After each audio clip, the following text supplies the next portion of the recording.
Hey, everybody, and welcome to today's episode of Make Today Mammoth. I am your host, Dallas Hardcastle. I am honored that you have chosen to invest some time with us here today. In today's episode, we are going to be moving ourselves into what I believe is one of the great areas of life where you will be able to grow the quickest, the fastest, the easiest with the least amount of friction. And this is all about being you so that you can change the world. In today's episode of Make Today Mammoth, where we are all about creating something that we call the owned experience so that you can have the life freedom, the time freedom, the freedom to be able to do the experiences, the things that matter to you, to make today mammoth, the week, the month, so that you, your relationships, your family, your loved ones, your children can all take advantage of this short, precious, wonderful life we have here together, and that you can own this experience with total freedom. Let's get started.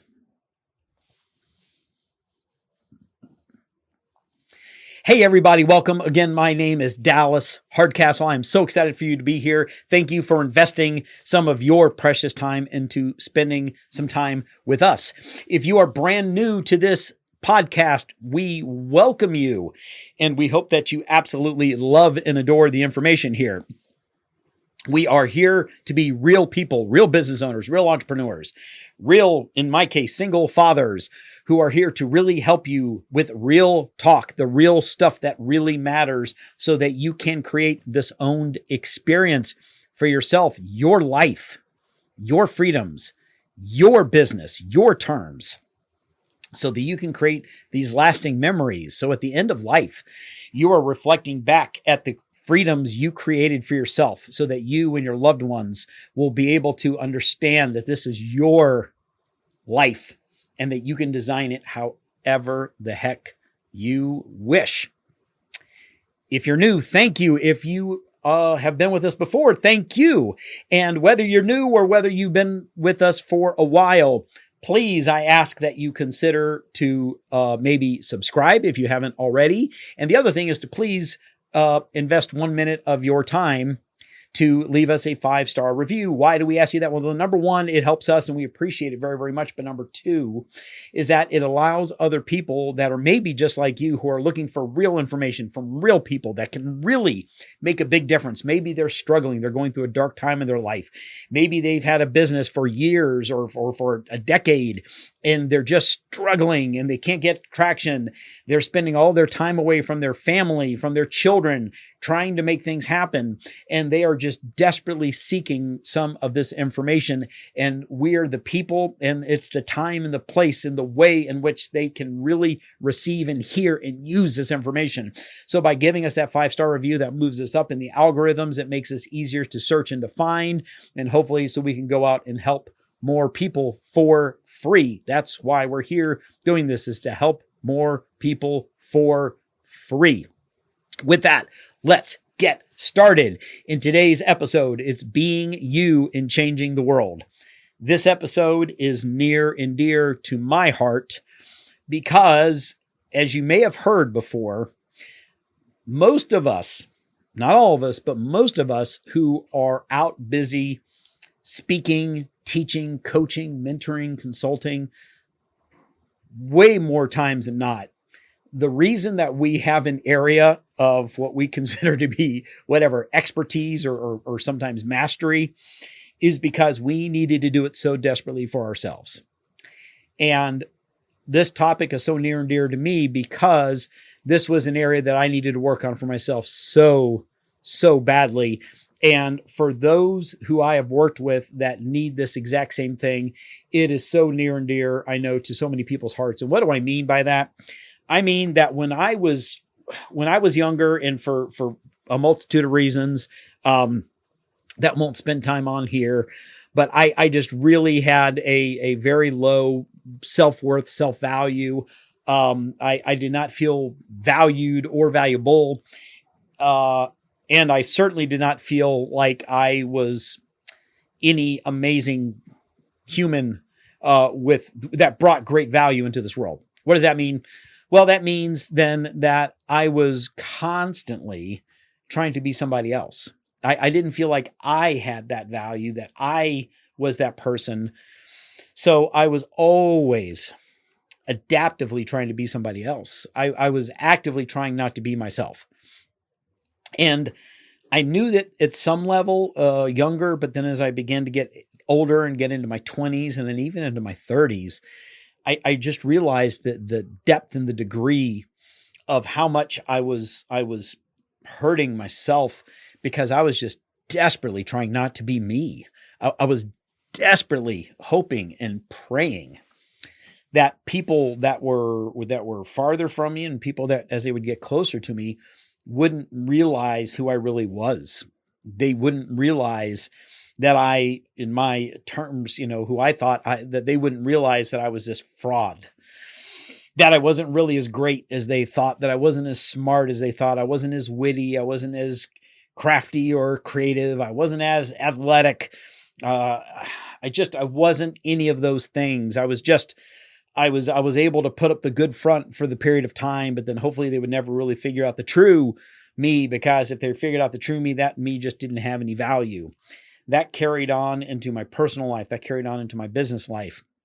When I came on, and really back in 2008, when I decided I wanted to move my business and really my energies into the online world, it just got this whole different degree of it, where I just didn't think, like, there was some part of me that thought there was value in what I could do. I was good at selling, but I didn't place any value in just selling. So then as I would see these other people in these spaces of being, nationally or globally recognized speaker or leader or trainer or guru or whatever fill in the blank you want it to be, I was always trying to kind of borrow these pieces from these different people and how they would act and how they would move and the things they would say and things they would do. And I was just trying so hard not to be myself. And what that all came down to was I just struggled and struggled because nothing was congruent in my life. I was busy acting as if I was somebody else, and it affected all of my actions. So it was very hard to get traction. It was very hard to get sales. It was very hard to get the successes I wanted. It was very hard for the finances. It was hard on relationships because I was constantly just trying to be somebody else.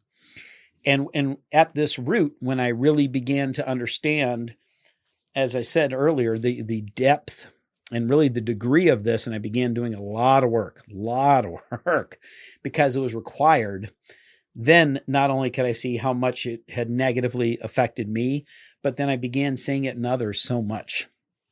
And not everyone's affected by this, but man, a hell of a lot of people are. And if this is you that I'm talking to, I hope that there's going to be a few things that we can help you take away from today's show, is that you are by far the most powerful. You are by far the most potent. You are by far the greatest leader. You by far have your greatest strengths, your greatest talents, your greatest genius, your greatest ability to make huge change all comes from you getting into the deepest part of yourself and allowing that to show up. And I'm so deeply passionate about these areas, as I say, because I needed to spend so many tens of thousands of hours working on myself to really get this brought to the surface and to be able to excel and thrive. But what I see so often in others is that they think part of the hack, part of the cheat code is to kind of not be themselves, to model this other person, to be more like this other successful person, this master in this area, this speaker in that area, this business owner in that area. And they try to be them, and they think that that's the cheat code. They think that's the hack. And friend, it's the opposite of the hack. It's the thing that deep down, it causes all sorts of wires to get crossed so that we are doing all of these little things to play smaller, to be a little quieter, to not show up quite as big, to not quite be all in with our business or inside of that circumstance or inside of that relationship where we're sometimes very obviously, but sometimes very kind of secretly creating all of this screening around us so that we can play the game in a way where we're not loud and proud and just our on fire passion itself, because we're so busy trying to make sure that the real world doesn't see the real us, because we just don't see the value in ourselves. And there's a lot of layers to this. And obviously this could be an episode that I could do, a series of 100 of, and we could have 100 experts come into, and we would still be scratching the surface. And side note, we will down the road here, we're going to be having guests and interviews and all kinds of great stuff. But for now, what I want you to please understand is this: that if you are someone I'm speaking to right now, that if you've kind of suffered through this in your life, feeling that you don't have a certain level of value, a talent, a strength, a genius, these are things to really write it down. Get out that journal and start writing it down. Start asking a bunch of questions. Go out and take walks if you're near woods or you're near a beach or in the mountains or whatever that is for you. We have parks nearby here, and I love going where I live. I love going to the parks, and sometimes they're 30-minute walks. Sometimes, gosh, they're 2 and 3 hour walks or runs through the trails, and just begin asking the questions of, what is this passion I have? What am I passionate about? Me. What makes me feel like I'm being purposeful, or that I'm on purpose? Then I'm heading in a direction that's truly meaningful outside of myself, that's greater than me. What are 1 or 2 or 3 of my greatest strengths? What is my genius? Friend, I want to make sure you hear this part. Everyone has a genius. Everyone has a genius. Your genius may be math. Someone else's genius may be basketball. Like, that's a genius. Like, you could be a genius at a sport. You could be a genius at chess. You could be a genius at storytelling. You could be a genius at taking disparate information and putting it together in a way that's meaningful and useful to others. You could be a genius at communication, a genius at remaining calm, a genius at being able to speak to others, a genius at being able to organize information and make it presentable to others, a genius at design. You could be a genius at cleaning and organizing, right? You have a genius. So what I'm asking and hoping and praying for you is that you will embrace the fact that the things that you know, that who you are, I will talk about this often. It's something that I've heard called, and I call it, the curse of knowledge. That curse of knowledge is that now that you already know it, you tend to minimize its value. We see something else as super valuable when we don't know it, but then once we know it, we immediately devalue it. And if we've known it for a while, we not only devalue it, but sometimes we even forget that we know it. It's the curse of knowledge.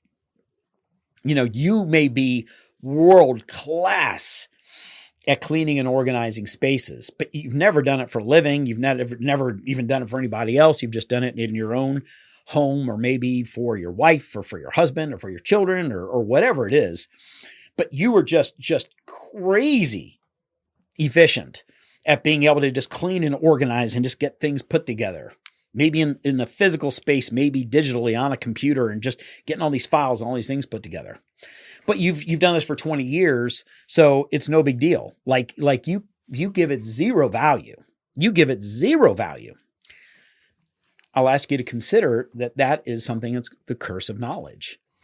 Is that you literally could be 1 in 100. You could be 1 in 10,000 that have that level of expertise in that area, but you devalue it so much because to you it's nothing. To you it means absolutely nothing. It's so easy. It comes effortlessly. Well, guess what? Some of that's the very definition of something called flow, right? The very definition of flow is being able to, you get lost in the time, that it comes easily for you. It's something that you could just do over and over and endlessly. Somebody could ask you to step up and talk about it for an hour, and you could just, again, to you, it may be this curse of knowledge where you're like, well, what would I talk about for an hour? But then once you get started, you're like, oh yeah, well, I just do this, and then there's this, and then I take these and these colors and these sizes and I put them this way, and then I see it like this, and then this is the way. So then you put them in here and you put them in these little quadrants, and then there's these sets and these sets. And then when you start to take those sets and subset them, and all of a sudden you're just sitting here talking very matter-of-factly about these things you just do all the time. And then the room around you is just, their eyes are just popping because they can't believe the fact that you're like, oh my God, like I can't believe their mind works in all of these different structured ways. But yet to you, it's like, well, yeah, this is just what I've done for 20 years. Like it's no big deal, right? It's like, this is easy. Anybody could do this. It's just not true.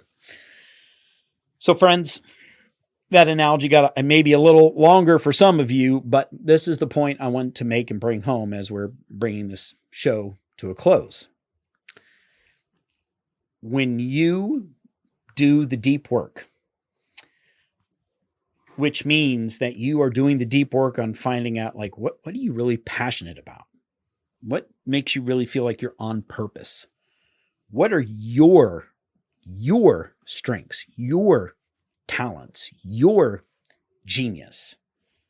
Like, what allows you to get into that state of flow where you can just kind of effortlessly lose track of time and just go do this thing? When you are you, the purest part of really who you are, your quirks, you're weird, the things that maybe you try to hide because you're like, oh, that's so weird, or I'm so quirky, or so backwards, or it's so bizarre, or I'm so whatever.